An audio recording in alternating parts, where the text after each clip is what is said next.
La chronique de Francis Cossy. La chronique de Francis Cossy sur l'évolution du monde.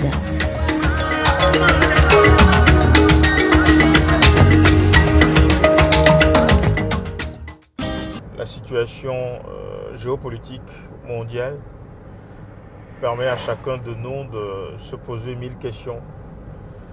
Des questions concernant le devenir de l'humanité dans des années qui sont encore devant nous. Comment pourrons-nous garantir continuellement la solvabilité économique dans des pays comme en Afrique, le nôtre, le Bénin, le Togo et autres. Des questions aussi très épineuses concernant comment produire véritablement des capacitations. On parle même de capacité. Comment produire véritablement des capacités pour pouvoir renverser réellement cette macroéconomie qui pratiquement est à bout de souffle, ne nous permet plus véritablement de garantir notre solvabilité, ne nous permet plus de garantir l'emploi de la jeunesse dans les années qui sont encore devant nous. Déjà aujourd'hui, nous voyons que cette population qui est en majorité jeune a du mal à trouver réellement, je dirais, son chemin pour pouvoir garantir leur suivi. Beaucoup de gens disent que, et d'ailleurs, beaucoup de jeunes pensent que nous sommes à la fin de la dernière civilisation et qui ne pensent même pas qu'on aura encore des jours meilleurs dans les années qui sont devant nous. Pourquoi? Parce que ils ont compris aujourd'hui que certains, c'est pas tout le monde, qu'aujourd'hui, cette économie sera complètement occupée par des humanoïdes, des robots qui vont devoir l'automatisation outrance des procédés, qui va devoir créer tellement de vide au sein de cette jeunesse. On sait très bien, et quand vous regardez les États-Unis aujourd'hui, ceux qui perdent véritablement l'emploi, c'est les lawyers, c'est-à-dire ceux qui travaillent, les juristes. Avant l'industrialisation, c'était des machines qui ont remplacé l'homme et l'automatisation outrance a continué à la transformation et a permis de nourrir toute cette population.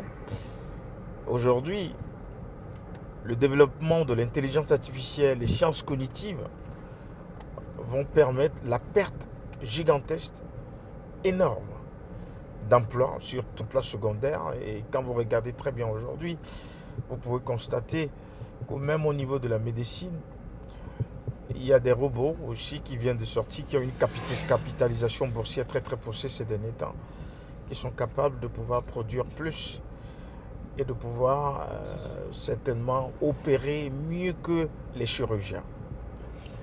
C'est en 2012, voire 2015, 2012-2015, il y a eu une capitalisation boursière très poussée sur une machine aujourd'hui qui est capable d'opérer la prostate pratiquement avec zéro faute.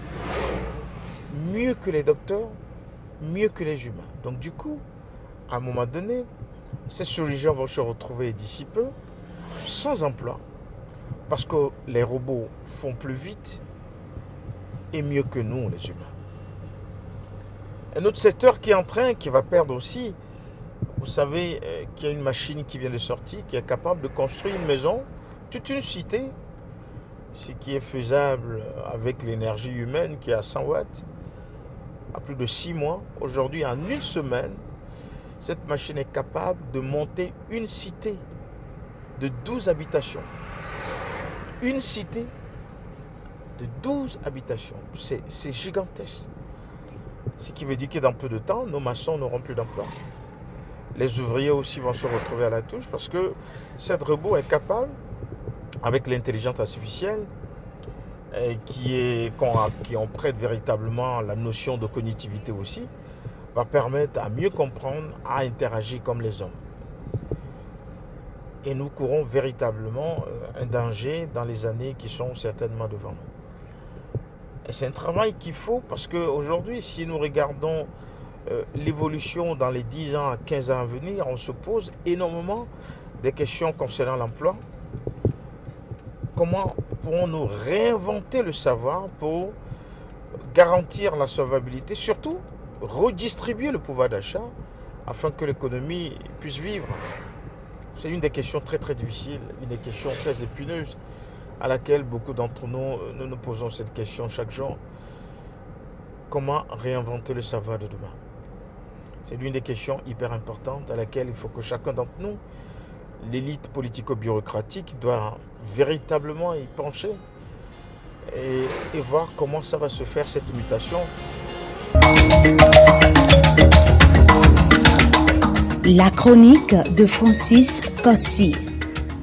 La chronique de Francis Cossi sur l'évolution du monde.